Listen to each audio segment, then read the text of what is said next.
The presence of God, can you hear me at there? The presence of God in the castle, soul, is not a symbol, a creation of the imagination. It is a reality. God truly dwells there. This is a quote by Marie Eugene. The presence of God in the soul, in the castle, is not a symbol or a creation of the imagination. It is a reality. God truly dwells there.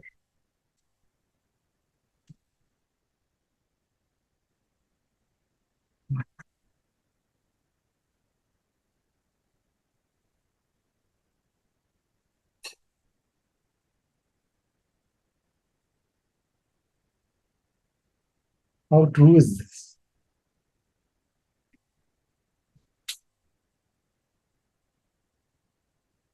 How true is this?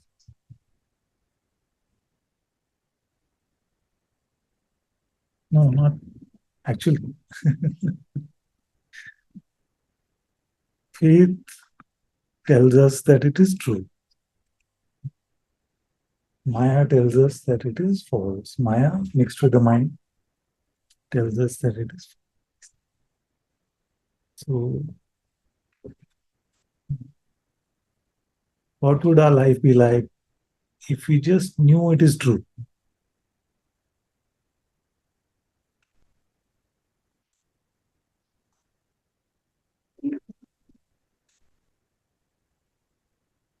We want to leave because God is God.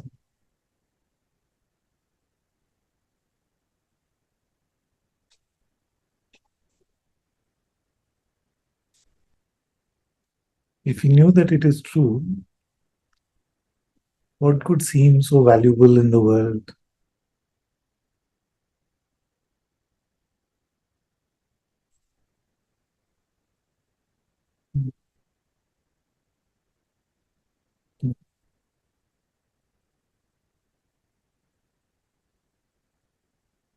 So, is this just some feel good imagination, or is this true for you?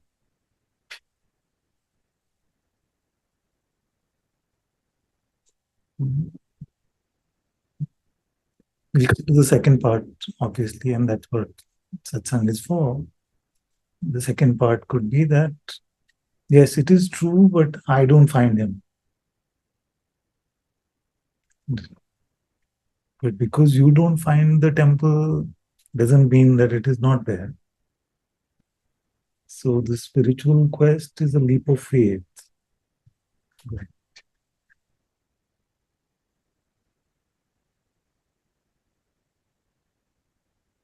What is the leap of faith? That even though I may not have yet be able to report on the direct experience of his presence, yet I commit myself to God and this discovery fully,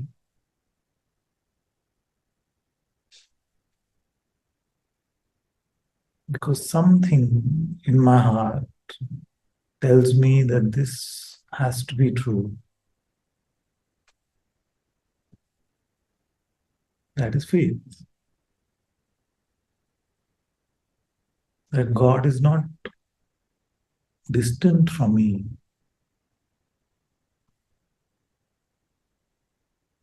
He is the most intimate. He is the only presence.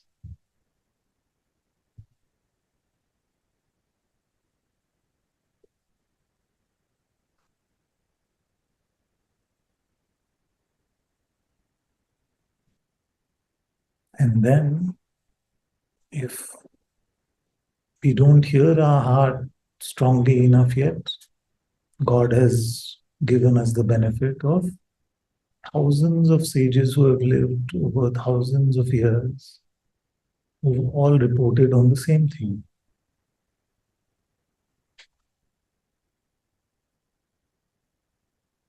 And even if they were imagining things, isn't it strange how all of them imagined the same thing?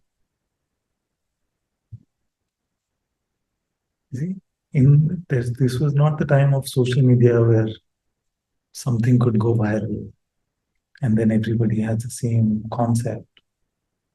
This was in very vast distances, very different languages, cultures, and traditions. One is talking about the holy light in the heart, one is talking about the Atma, one is talking about the Holy Spirit. The other day, I was watching the beginning of a sporting event, and they called a local priest, Australian priest. So the indigenous priest over there said, "We invoke the presence of the good spirit to bless the proceedings today." Indigenously in Australia, we know that the indigenous population of North America also has many beautiful songs. Naren sings one of them. I'm forgetting the name right now.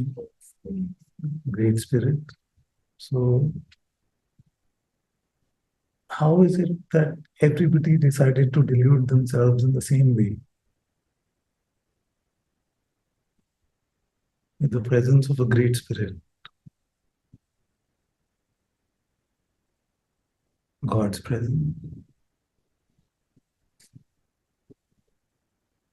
How is it that all the sages of India said that we must look within to find Him?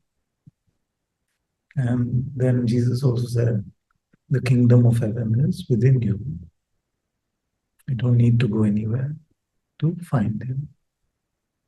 See? So, what is the spirit? What's so special about spirit?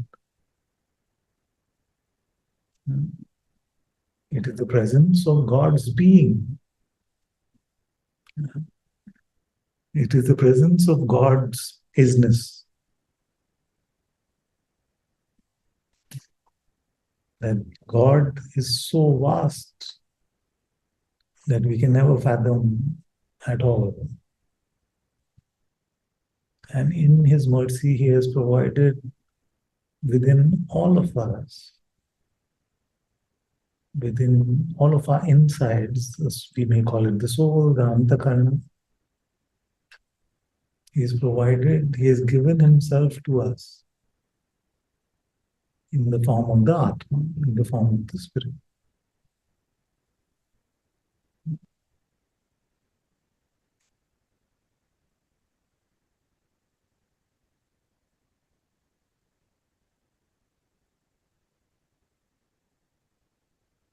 So this teacher is sharing that the presence of God in the castle, which is referring to Saint Teresa's interior castle, is not a symbol, a creation of the imagination.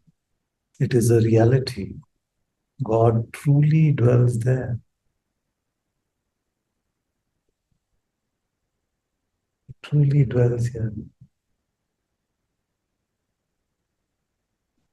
Can there be better news than this? This is the best possible news.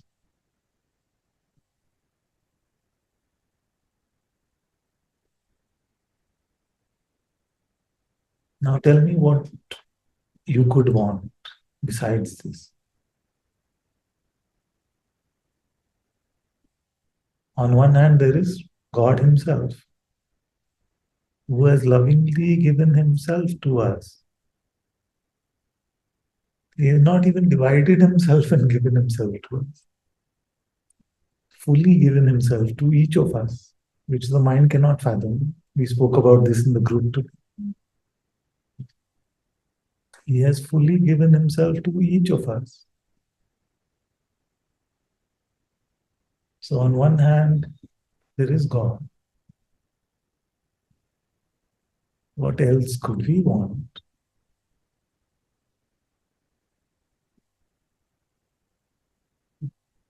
Or let's say, what do we want first before everything else?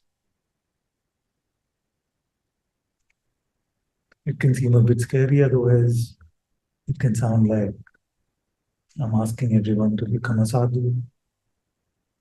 I'm not doing that. You see, what is priority number one?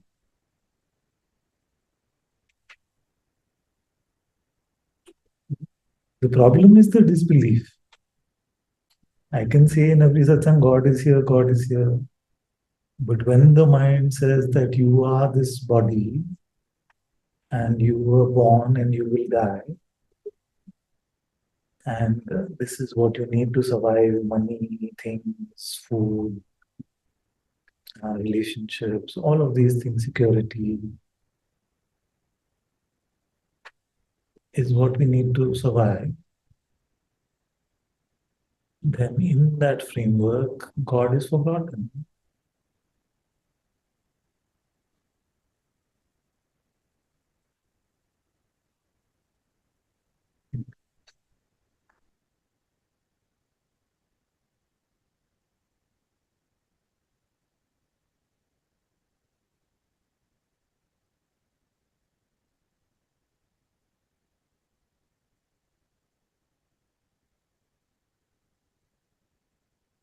Let me tell you something very sweet. When you turn towards your insides, and if you do it sincerely, don't you find that He has also provided magnetism which pulls us in? Of course, there's gravitation that pulls us out also in the form of Maya. But sincerely turn in, and don't you find a soft magnet not forcing you but attracting you within? Don't you find it there?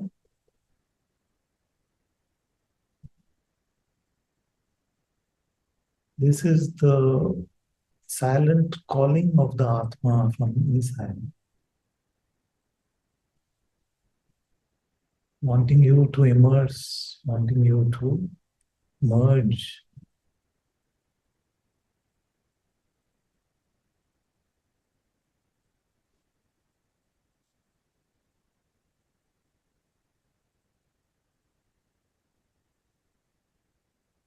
All we have to do is be careful that at this point, the mind will feel threatened. It will want to provide you things to pull you out. But you can see this push or pull on. Don't tell me really, because then we can, like, based on what comes to my attention, then something can be emphasized more or less. This pull from the heart is apparent to all of you. What do you see?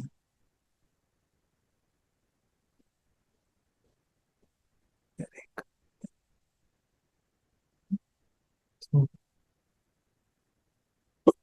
that's a great gift, isn't it?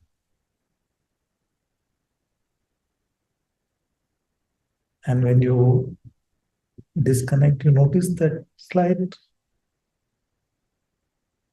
how do I say these in words? You notice that slight, like pulling two magnets apart initially, and then, of course, when we're drawn into the gravity of Maya, then that seems to be the only force. But if we can notice these slight things within ourselves, then the task of remaining with Him becomes simpler. So, yeah. So just offer yourself to Him, facing inwards, Him, her, it, whatever way you want to look at divinity. Offer yourself to the Holy Spirit. don't you find subtle, not forcing, but a simple force of attraction within,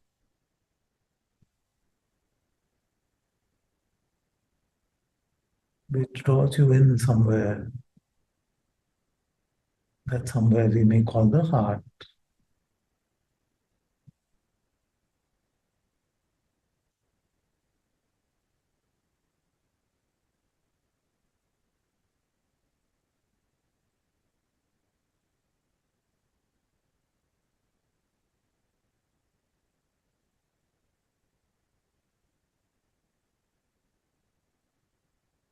And notice now that as I'm speaking these words, to come out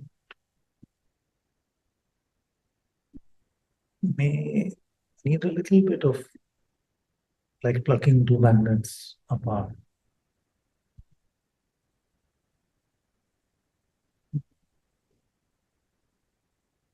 Do we notice this, or am I on some trip?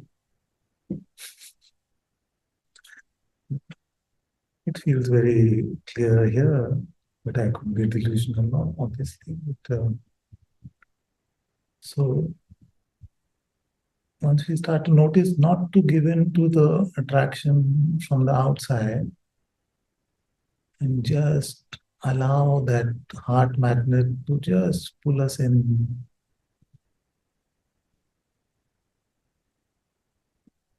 at its own pace.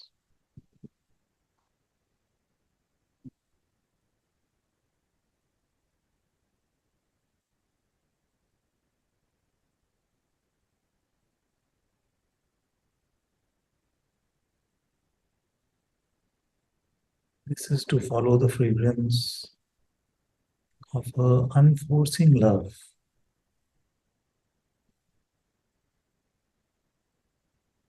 What is this magnet? It is the love which is calling us, but it is not forcing us.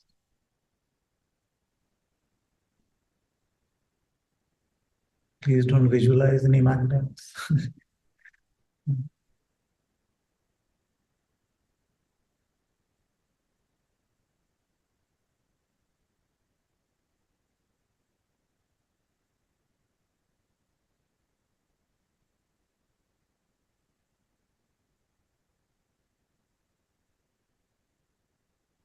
Force of this unconditional, unforcing love, patient, silent love, is God's design counteracting the force and the pull of Maya.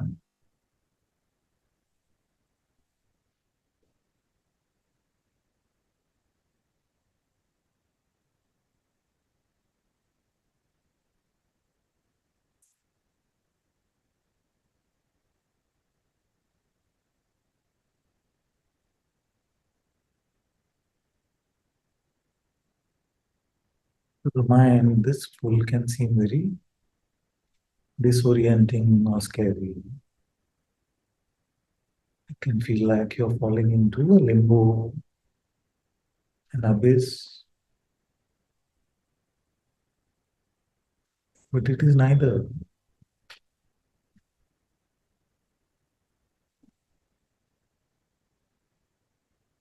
It is an ocean of love, which is beyond the realm of perception.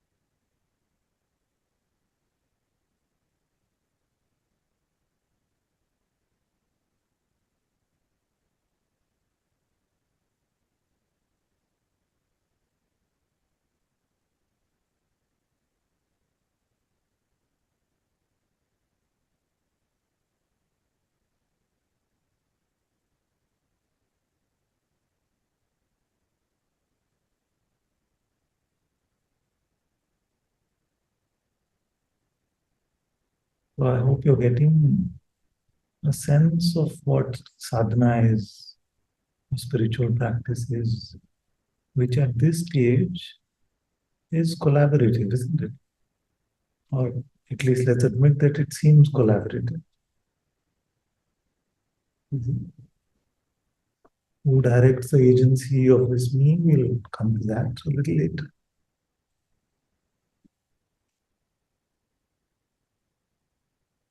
For the moment, it seems sufficient to say that I turn inwards, I offer myself, I give my consent for God to take over, I make myself available.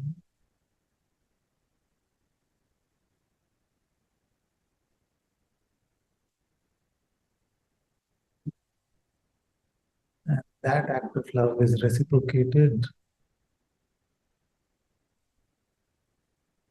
by the act of love from the Atma, from the heart, which pulls us inwards into the heart itself.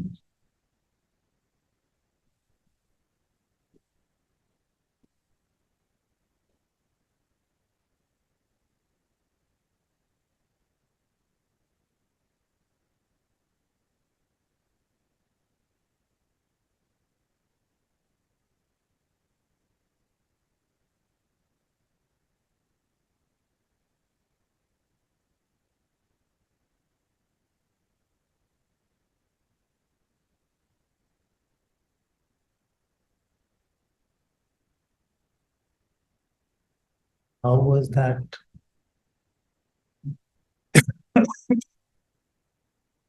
How was that offering of ourselves done? Sometimes in just an inward glance, sometimes in the question, who am I? Sometimes in repetition of a prayer, sometimes with just attention to breath. All the spiritual practices bring us to this point.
This is the process of dissolution.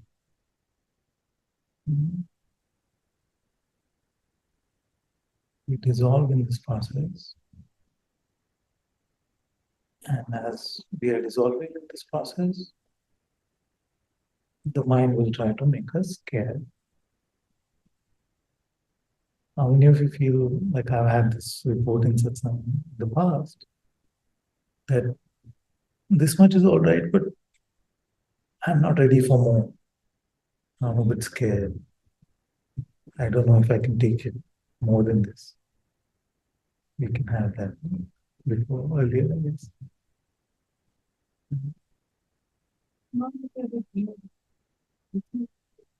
So not in Satsang or when alone we practice. Could be like that.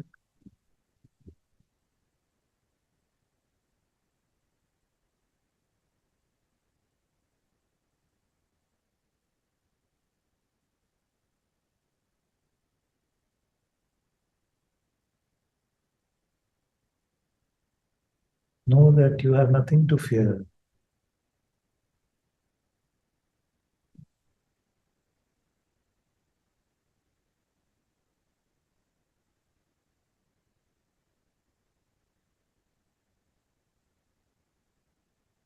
All that is dissolving is not true anyway. It only seems to be true.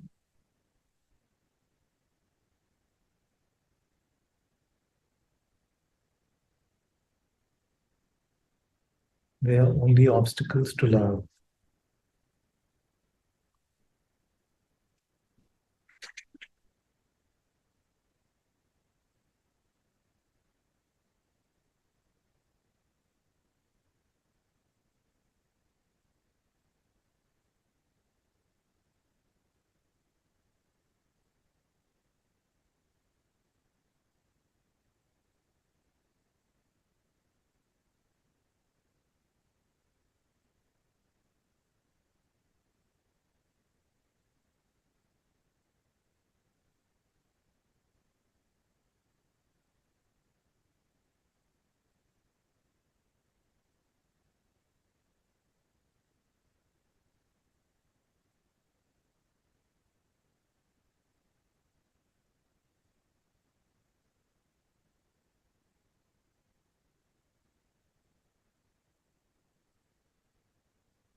Allowing ourselves to remain in this holy love, to remain in this photo booth of the Atma, to remain in this photosynthesis, in this magnetism, whichever force we want to draw a parallel to,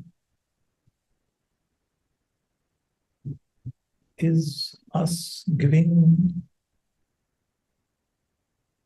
like a good way to conceptualize it would be to giving permission to God to build his temple in our heart.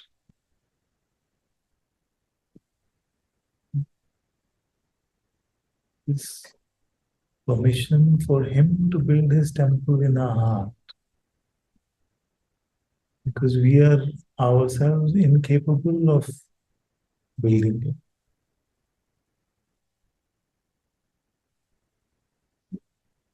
At best, we pretend to offer bricks for the temple through our acts of love.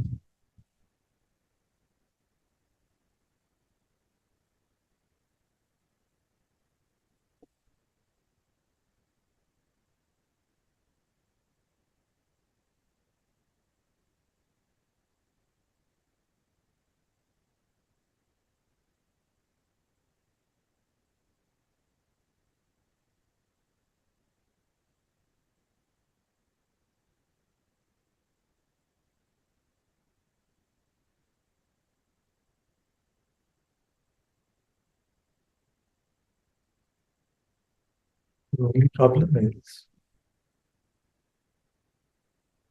that we can never report about the progress of the temple construction.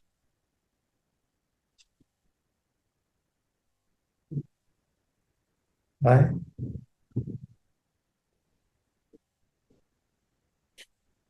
Because we cannot sense it. Our senses are too small, cannot conceptualize it.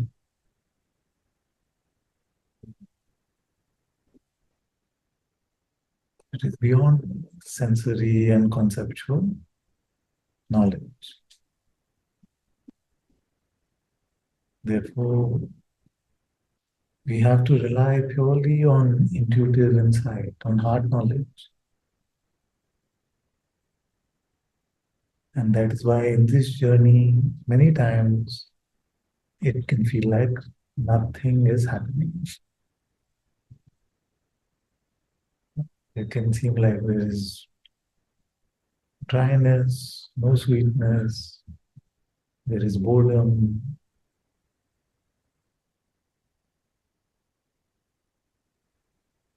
But if we remain reliant on the heart,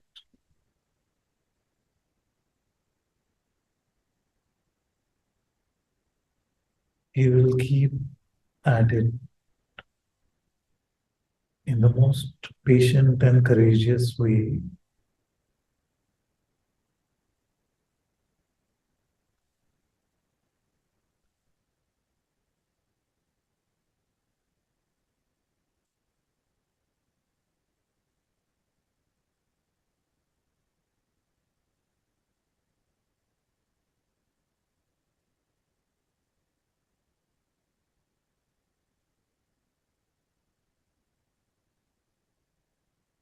Why is it important to have a concept about the inner temple construction? It's a helpful concept because the mind will tell you there is much important work to be done on the outside.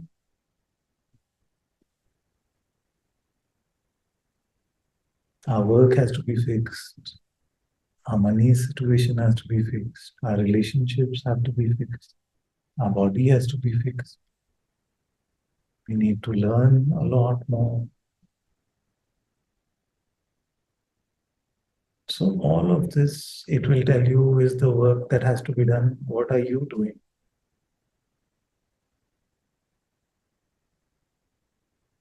Tries to bully us like, what are you up to?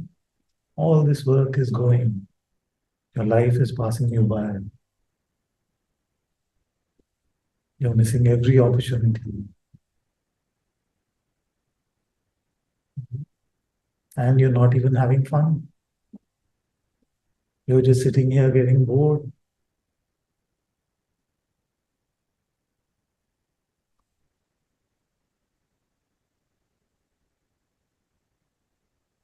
So when you remember the words that the most important work in your life is to allow your heart to become a temple of God, to allow this construction to happen. So your life itself becomes holy.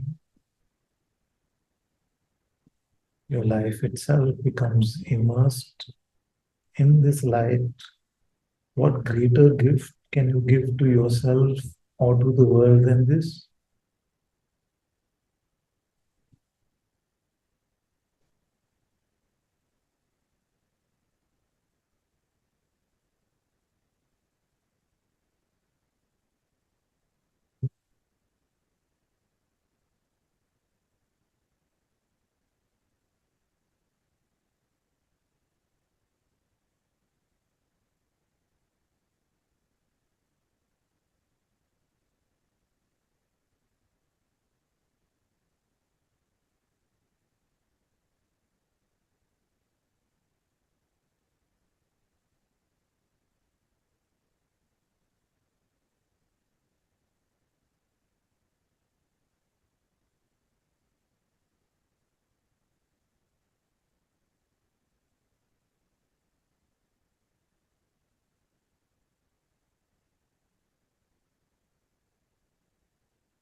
So when we hand over ourselves to Him, He does the work in our heart.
Any way that you can bypass this whole process. Suppose you don't have time and you have a lot of money. Can you go somewhere, give them like $1 billion and say, just I'm giving you all this money, just make the temple in my heart? Can anyone do it? Nobody can do it. Even our teachers, even the sages can only bless this process. Only by His will is every brick in this temple constructed, only on His time.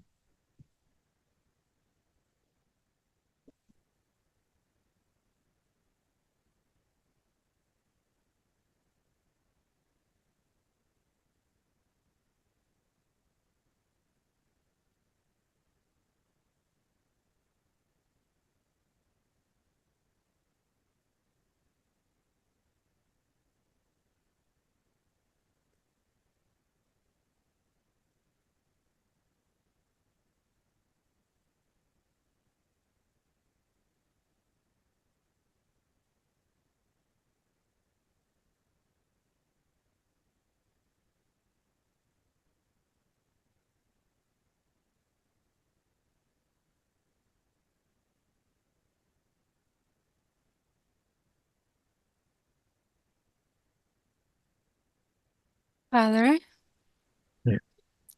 can anyone deserve this grace, even the saints and the sages, when it comes?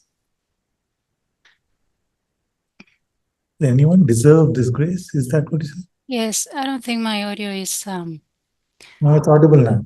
It's audible. okay. Does? What is the question? Can anyone deserve this? Can anyone be worthy of this grace? Let's start with, can anyone be unworthy? No, nobody can be unworthy.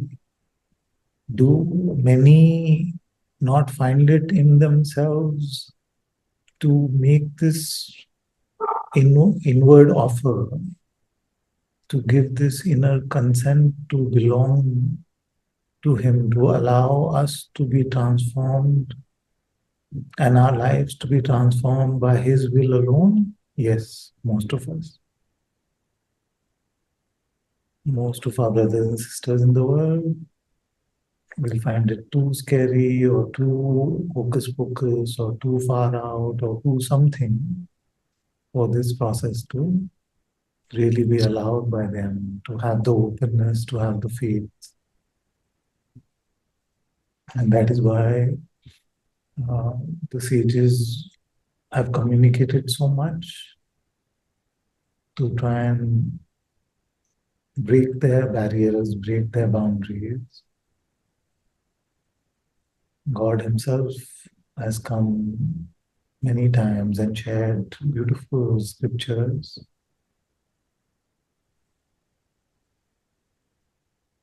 so that something catches us from within.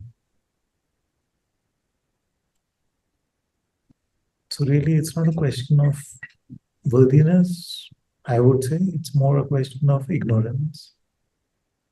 It's more a It, question of uh, solidified ignorance. okay. You've often said that there's nothing special about this Ananta, Yes. and and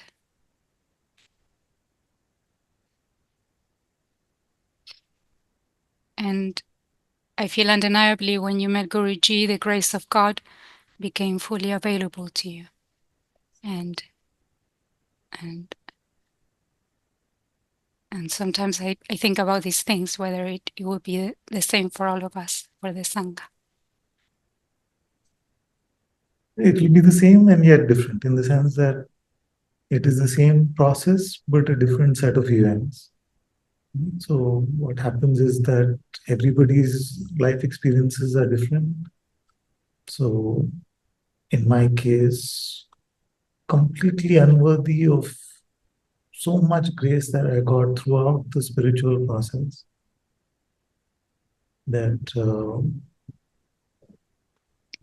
just in that, I don't know what kind of inquiry I was doing, what kind of staying with the I am I was doing, what kind of inner contemplations were happening, but he offered me the presence of his being,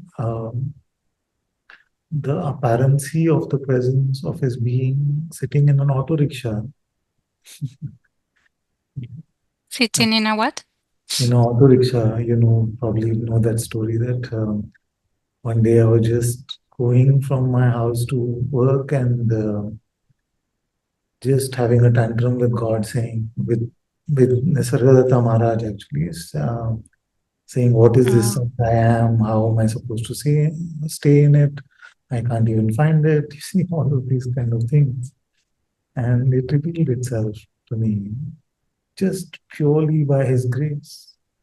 Somehow He had mercy on this foolish one, and then, like you rightly said, sitting on the hot seat in front of Guruji, His grace, God's grace, played out in this most beautiful way.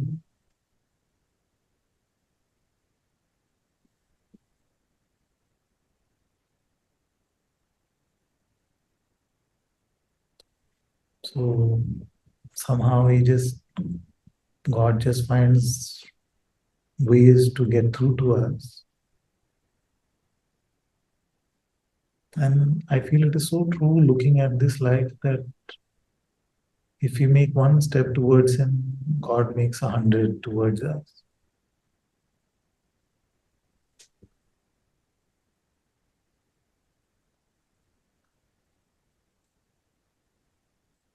And remember that the proof of the pudding in spirituality is not necessarily just those events. We can get caught uh,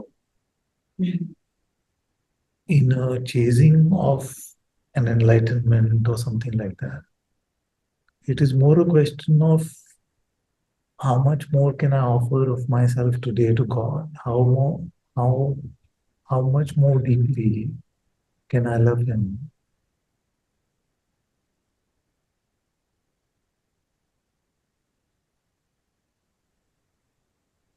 yeah.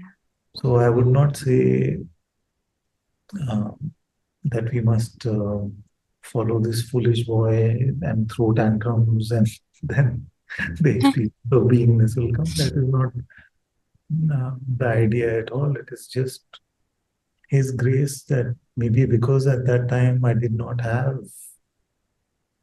access to satsang, access to a sangha like this, that He had mercy on me in this way.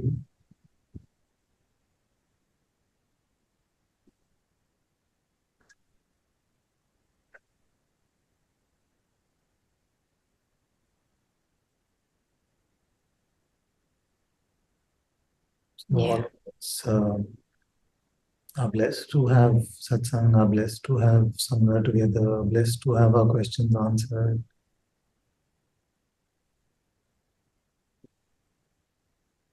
We must just deepen more and more in our self-giving, in giving of ourselves to Him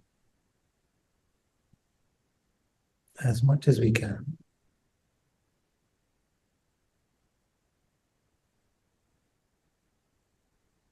Yeah. And whether our Atma becomes palpable to us apparently in these sudden ways, or whether the highest truth of ourself as awareness itself reveals itself in sudden ways, or it seems to just be like a melting or dissolving, in which the recognition just deepens more and more. That is all up to His grace.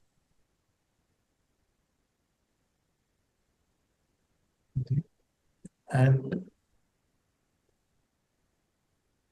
I've been sharing, I still don't have the best words to say this, but we must not look at enlightenment as an event.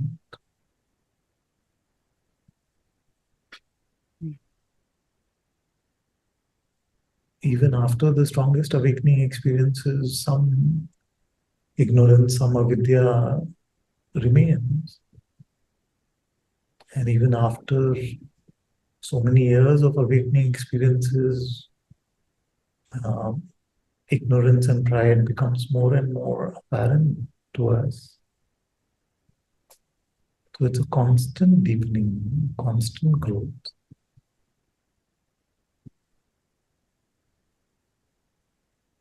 So to become a saint is not a one-time experience. It's a constant, it's a million acts of love. Yeah.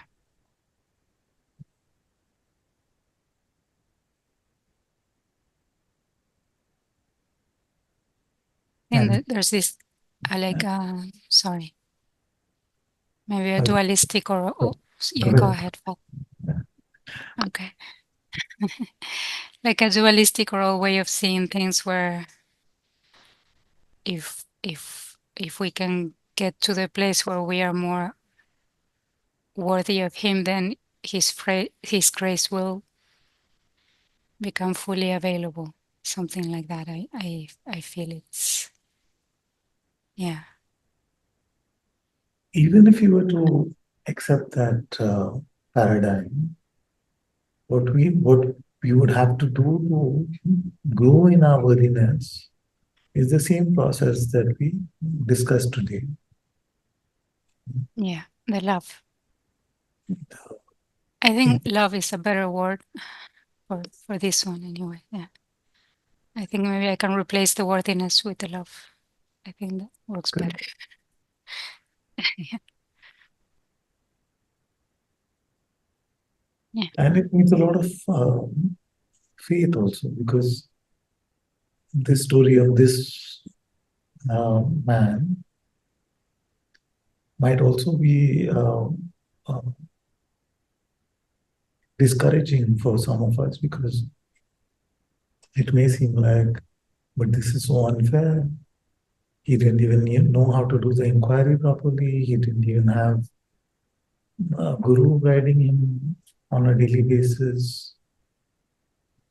And yet, just sitting in an auto rickshaw, God gave him this grace. That sounds very unfair. No, the idea here is that it's hard for me to believe that there's nothing special about about you, about my father. Is this what you keep saying to us over and over again? I keep finding it hard to believe, to accept. Yeah. Mm. But a part of that is very beautiful, and thank you. It's very sweet. It's your love for me. Mhm. But another part of that can also be the mind's attempt to create some distinction. You see? So the Yeah, project seems unviable for us. yeah, Uh, the certainty of God's love for us then seems uncertain, because there must be something special about these teachers of God. Yeah. But really, there isn't. And I promise you that every day I feel like there's such a long way to go.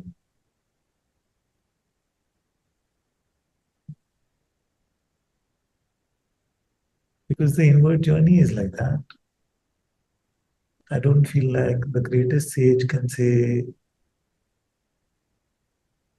that I found him in such a way that there is nowhere deeper to go. Can you repeat that? Yes. No, I'm saying that no sage can ever report. I mean, they can report that from pride, but really looking at it, what we find inwardly, nobody can say that I've scaled this mountain or come to the highest peak or something like that. Every day we only find that we are just beginning this journey, because naturally this inner experience humbles all of us. And the only way to be there anyway is to be in humility. The minute I carry something in my pocket and go inwardly, nothing is met. If I carry my past experiences, if I have my visa and passport and say, in 2006, this happened, then 2009, this happened, I have all those stamps Ah, on my ah, passport and I go to God with these credentials, I will not most likely be met with anything, just a sheer block. So we have to strip ourselves of all of this. And that is why it's so beautiful to spend time, actually spend time, because without spending time naked in this way, our pride can catch up with us very fast.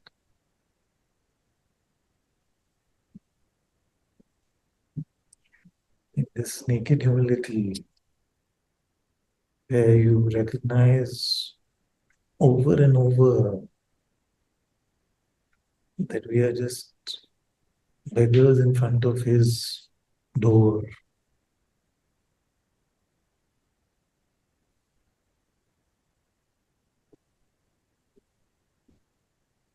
It's very easy for this idea of enlightenment or freedom to be applied personally.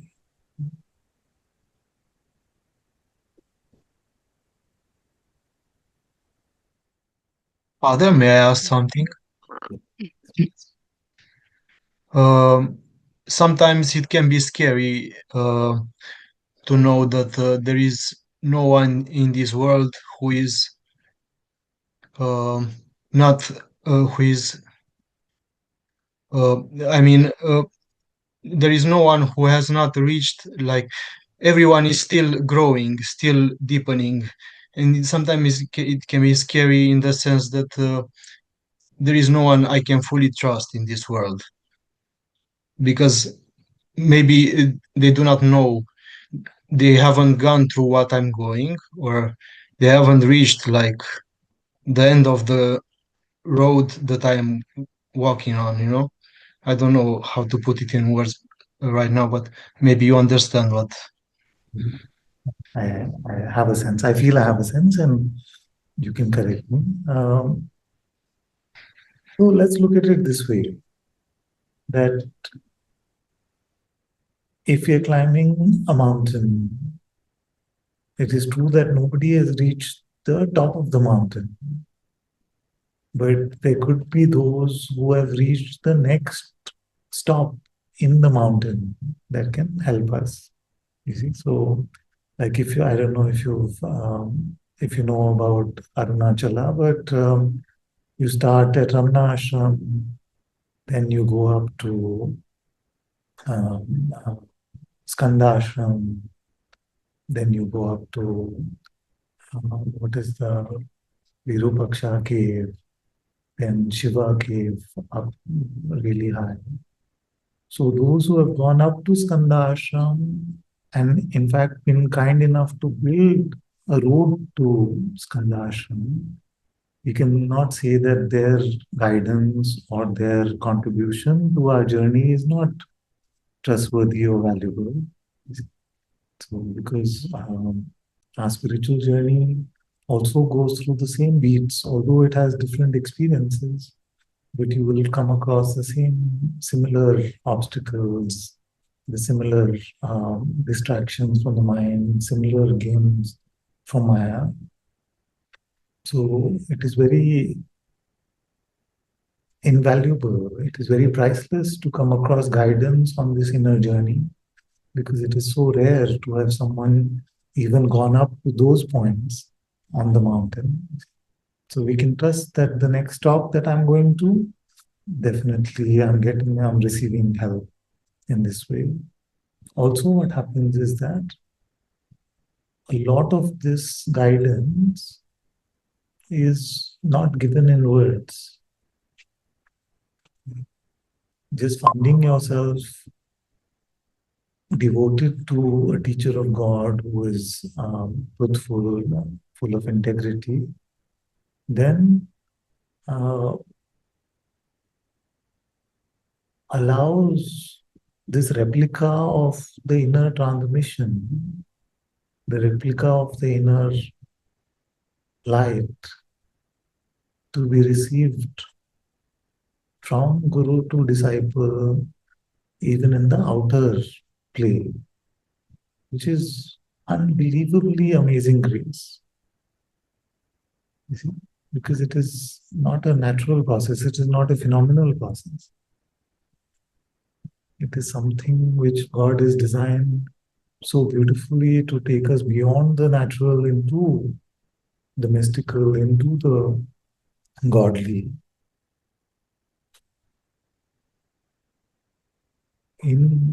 To get a glimpse of that even in the human play is great grace.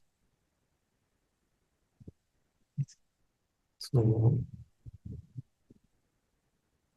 in this way, to find a teacher of God who is uh, able to point us to even the next stop is very, very worthwhile. And the teacher will not leave you till you are at the feet of the only teacher. The Guru will not leave you till you are at the feet of the Atma who is the only Sadguru. And then there is nothing to worry about except the pride which can appear for anyone. So all they can do at that point is to bless you and say, may you never become proud and may you always remain at the feet of the Atma, of the Holy Spirit within.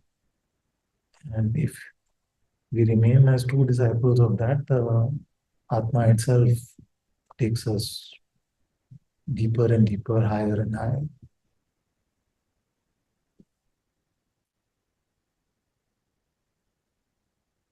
So we are fully helped along this journey in this process.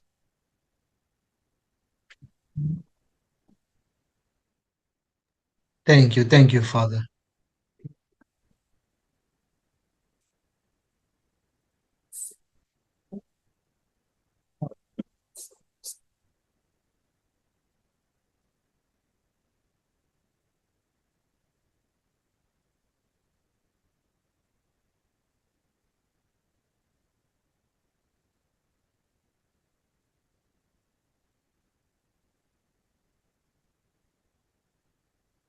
Mother, can I ask a question? Nico had her hand up, so maybe she can go first. Okay. Thank you so much, Ananta-ji.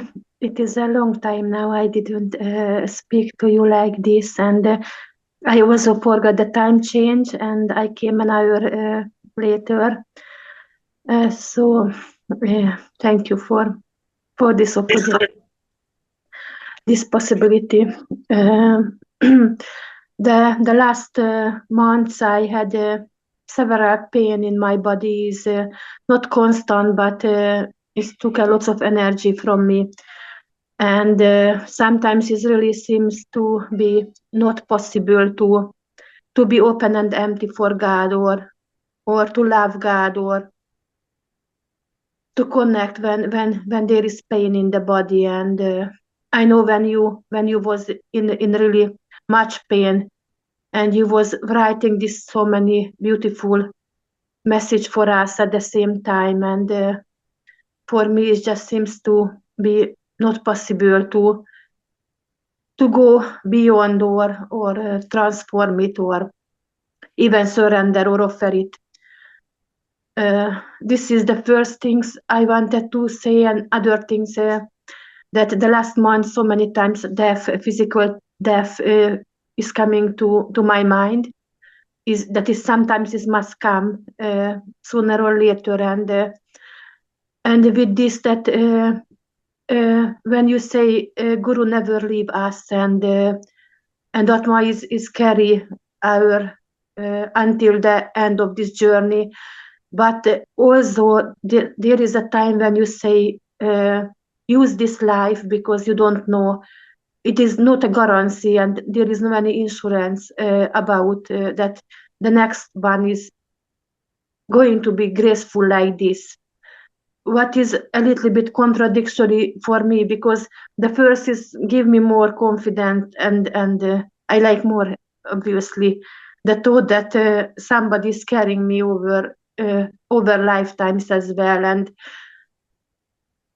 actually that's it. And yeah. Please remind me of the second part if I forget by the time we look at the first one. Thank you. That's very kind of you to say that when I was in deep pain, I was still writing beautiful messages about God. I don't feel like it was that true actually, because I remember that when I had this deep pain, fatigue, brain fog, all of these things, I was mostly not able to put words across. I was mostly maybe those periods of relief that came, and by God's grace, uh, He provided me lots of relief in the middle. So maybe during those times, some of those messages would have come. But mostly in the experience of pain and this debilitating fatigue of the body, I found myself quite quiet, quite. I would love to say inward facing, but I don't really know whether I can report that. But I just found myself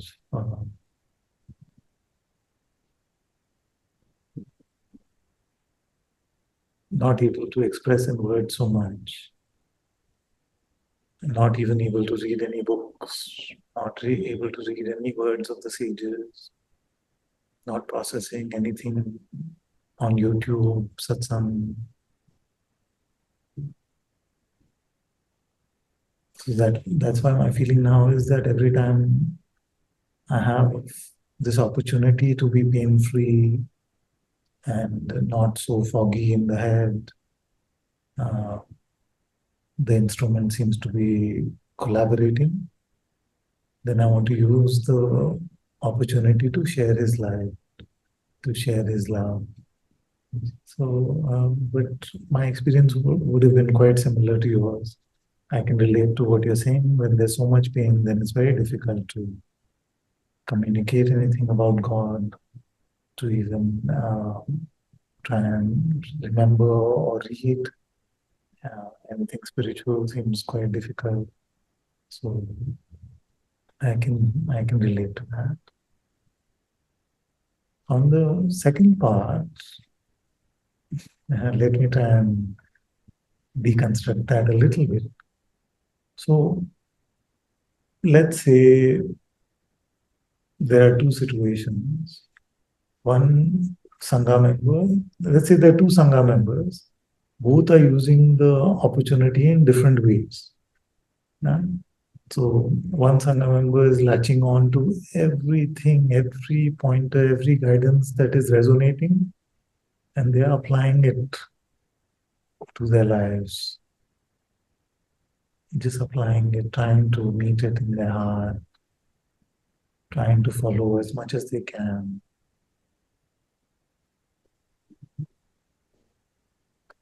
And recently we had an experience of two of our beautiful Sangha members who were applying everything they were hearing so beautifully, but through God's will, by God's will, their lives were only till that point. So I have no doubt that their journey will continue, their journey will only deepen from this point forward. Because God is so loving and kind and merciful, I don't see it any other way. It has to only deepen from here. What the warning I give, and many sages, at least in India, have given this warning, is for those who are not really taking it on, in spite of being in satsang, maybe sometimes for many years, we keep ourselves at a safe distance. See, we don't really take it on, we don't uh, dive in because we are too scared somewhere, or we are too desirous of something in the world somewhere. And the warning that we may not keep getting this opportunity over and over again, like uh, Kabir Das ji said, that this opportunity will not come over and over again, is only for those who are lacking in application, lacking in, maybe not lacking in intent, but lacking in application.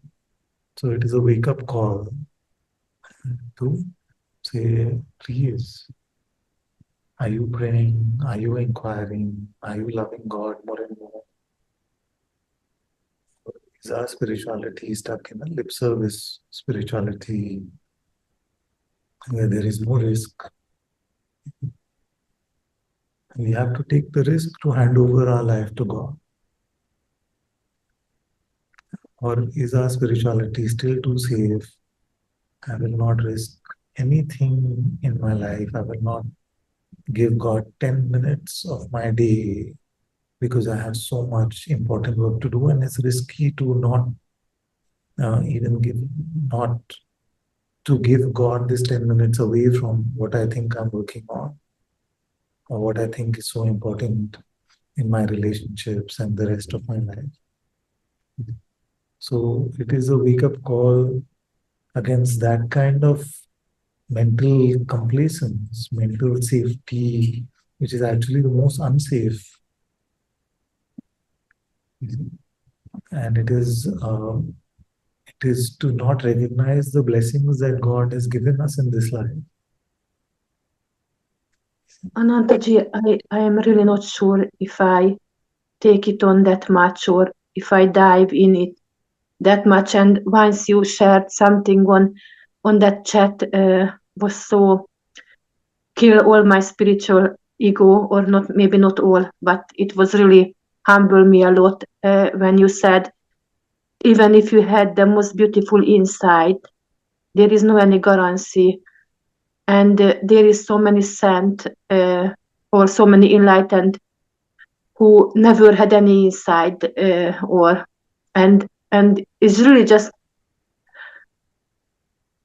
what I want to say. I I don't know, and you say about the checker guy as well. So how can I know if I don't feel anyway? Yeah, I know I am not, I'm not taking enough, not not enough time, not enough energy, not enough. When everything is all right, I maybe just forget about, and I don't know, Anantaji. For a long time I am with you, with Guruji, and still I need to be, I don't know, Anantaji, what to say. I know it's not depend on you. Is that or yes? I would like to take everything in your hand, Anantaji, and carry me all the way. But also, I know that I have the part, and I don't feel I don't feel I do it well enough. Maybe this is an important guidance for everyone. Remember that this battle between Maya and the Atma is a battle for time. So we don't have to judge the quality of insight. We cannot, in fact, uh, we can't know how much we are deepening or not deepening. Really, we can't know. We can't smell our pride on us.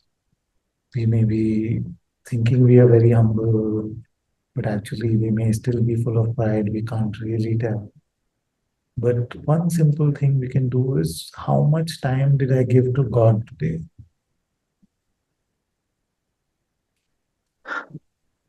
You see? And it's not too late today, but it will be too late tomorrow. Yeah. So just keep that simple measurement, how much of my day belongs to God, in a focused way, that I'm not juggling, that I'm going to watch a movie, but I'll say Ram Ram every 10 minutes. You see, it's okay to watch a movie, but then that is not focused time with God. So, Yes. in fact, if you're watching a movie and saying Ram Ram, it's the best way to watch a movie. I'm not against that. I'm not saying you must not do that. I'm only saying that really we cannot count like where God is just a side character. You see, he's not getting our full attention. And a simple way to look at that is that look at it as a human relationship. You see?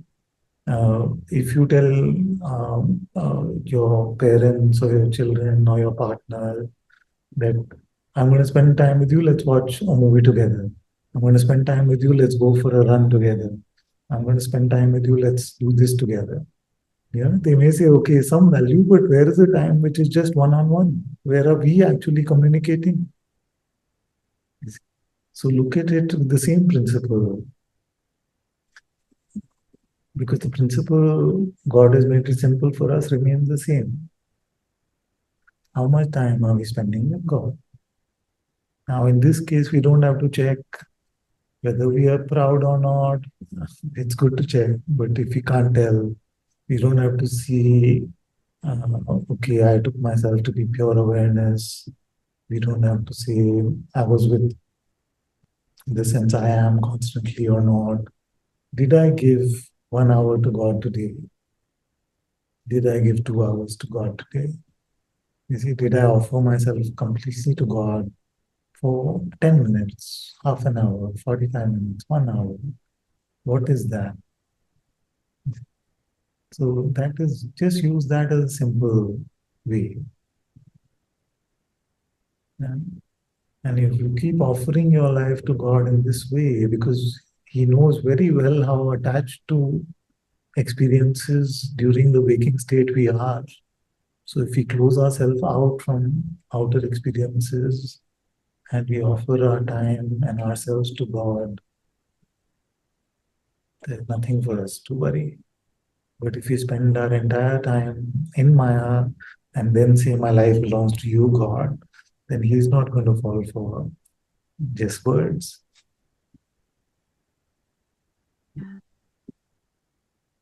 Antaji, and also sometimes still this checker guy is just watching the results, that the effect, the cause effects. If I offer the time, if I give the time just for God, just to be with God, always there is somebody watching. But what's happened? What did you feel?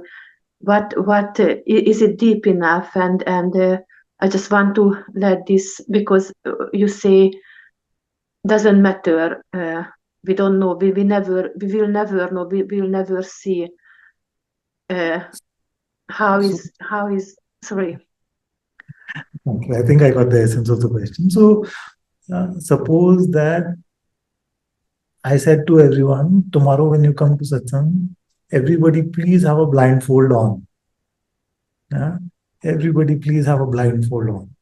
And then I tell you the way to progress is to tell me how long my mustache is. You say, but you said, should we take off the blindfold or what should we do? You see? Now, this is the mind trick which tells us, okay, what is the outcome of your sadhana? What is the outcome of your practice? We don't have the eyes to see that. It is a heart to process. It is a heart to heart process. A leaf, when it meets the sunlight of the sun, cannot possibly explain that this is how the light of the sun is helping me get nourished. Yes, and I find sometimes even the mind can make this kind of side effects. Exactly. When I And that is what and I ask, is it really true? And it's not true. So I can see I'm really blind with everything, Anantaji. yes, and we have to trust that.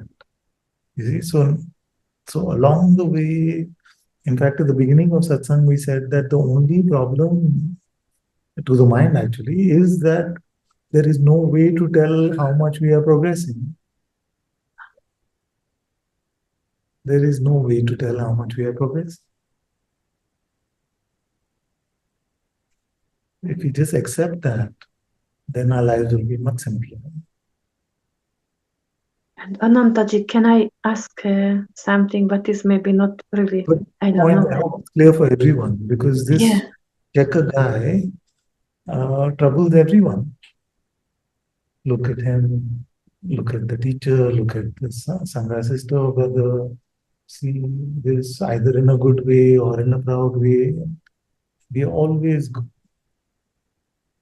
caught up in this, but we must realize that we are blindfolded.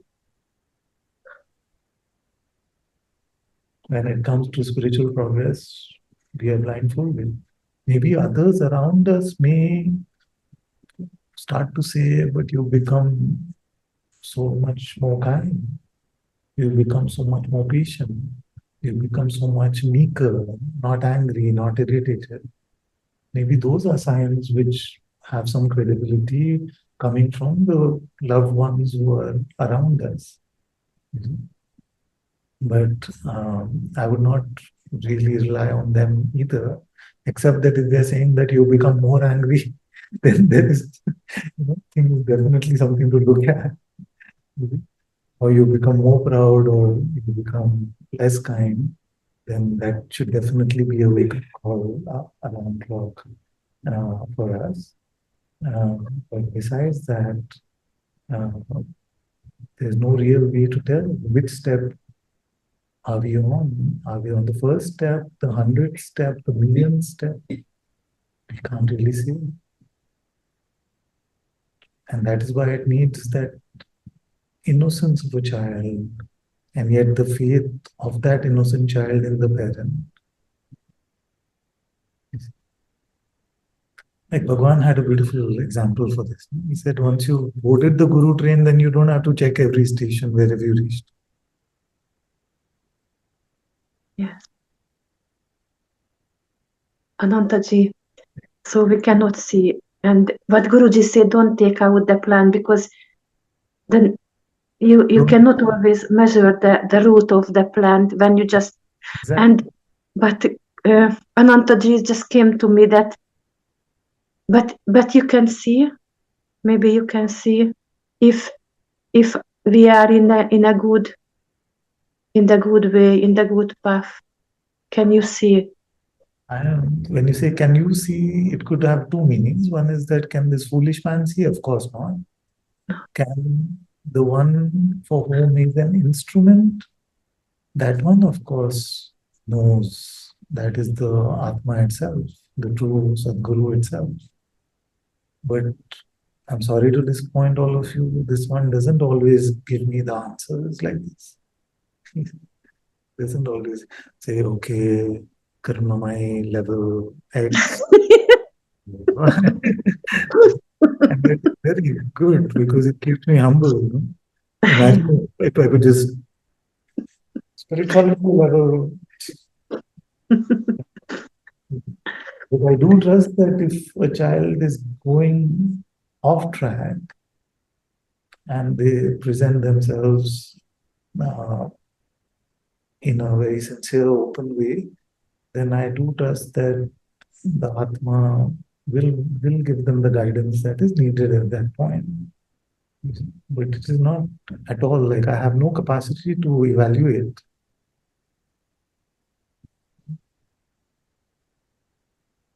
I think all this question is coming from fear of instability or yeah. But also I know that just the fact that I am here with you, Anantaji, is the most graceful in my life. But remember that give time to God. Give time to God. Thank you so much, Anantaji. Don't worry about what is happening in that time. Don't judge yourself in a good way or a bad way. Just offer yourself. Give God the consent to work on you every day for some time at least. Now, what to do with those days when we haven't given time? Don't sit and feel guilty. Take that 10 seconds instead of feeling guilty, give that 10 seconds to God. So beautifully, Hanuman Poddhaji, this very simple words always stay with me. That if you've fallen down, just get up. Don't think about how did I fall, why did I fall, I keep falling, when will I get up? All of this stuff is a waste of time. Just leave the checker guy, is what he's saying, and just get up. Get up means return to God. Okay. You sleep at 12 a.m., it is 11:59 and 50 seconds, and you haven't prayed for even one moment in the day, and you suddenly remembered you haven't. Use the 10 seconds.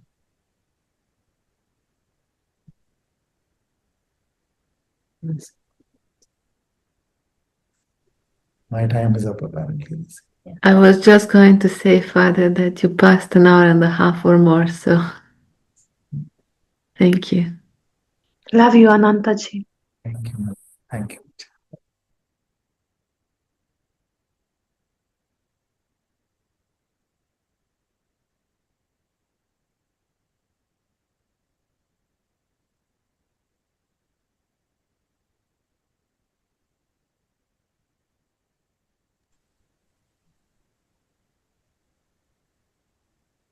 Thank you, Father. My question's dissolved. Thank you.